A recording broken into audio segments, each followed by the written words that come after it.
Execution. You can escape the rope but not the mind. The Twilight Zone. Season 1. Episode 26. Commonplace, if somewhat grim, unsocial event known as a necktie party. The guest of dishonor is Joe Caswell, an outlaw whose last quiet moment of a violent life is a short dance several feet off the ground. Plucked from November 14, 1880, and dropped into the humming jungle of New York City in 1960, Caswell experiences culture shock like a man fallen into a house of ghosts. The machinery of modern life, telephones that speak, moving pictures that live in a box, cars that run without horses, are not mere props to him. They are miracles that doom cannot name. The visible changes are superficial. The invisible mind goes with him. Caswell brings the same grievance, the same conviction that life is a battleground where survival justifies brutality. A time machine may relocate a body, but it cannot rewire a guilt-based mind. The episode exposes a metaphysical law often missed by sensational storytelling. Environment shifts without inner transformation are staging grounds for catastrophe. Professor Manion's experiment reads like an attempt to treat symptoms with spectacle. He rescues a man from the rope, but brings the rope into his lab in the form of the marks about the neck and the unexamined history written in a violent heart. Caswell's reaction is predictable in A Course in Miracles language. Fear reverts to attack. When unfamiliar noise provokes panic, the reflex is not to inquire but to dominate. Violence is Caswell's grammar. He speaks it first and understands it best. That is why the lamp, the simplest heavy implement in the room, becomes the instrument of his judgment.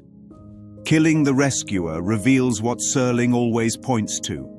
The apparent solution becomes the test that shows what was never really healed. The subsequent theft, the struggle with Paul Johnson, and the accidental activation of the time device complete the moral mirror.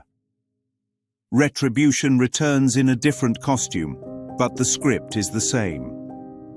Johnson's arrival in 1880's scaffold is poetic justice and a metaphysical lesson. Cause precedes calendar. Justice in the Twilight Zone is not a ledger tallied by years. It is the inevitable echo of choice. For the viewer, the episode invites two uncomfortable recognitions. First, modernity is porous. What appears to be progress may only be a new theatre for the same old actors. Second, time is less a fence than a stage. Shifting scenery does not alter the play unless the actor changes. From an A Course in Miracles vantage, Caswell's fate is a demonstration that guilt can be relocated but not released. Unless the mind's grievance is forgiven, the rope will catch up, not because a cosmic accountant schedules it, but because the mind reproduces its effects until corrected. The necktie party becomes a symbolic ritual of a deeper economy. Every violent choice rents the world in a way that invites a response, sometimes immediate, sometimes delayed. Serling's moral is not merely punitive. It is diagnostic. Placing a so-called savage in civilization does not civilize him. It reveals whether the mind has been undone or merely displaced. Execution is a compact parable. The future can shock, but it cannot surprise the unrepentant heart. If the viewer wants to take anything home beyond genre thrills, it is this. The problem is not what time a man inhabits, but what time a mind keeps. Change of era without change of mind is an upgraded setting for the same tragedy. The only true rescue is the undoing of the grievance that makes violence a way to live. Joe Caswell thought he could dodge a rope by stepping out of a century. But you can escape the rope, not the mind that tied it. The gallows will change shape, the calendar will turn pages, but the noose of guilt is a patient thing. It waits in every year, in every era, until the choice is made to lay it down.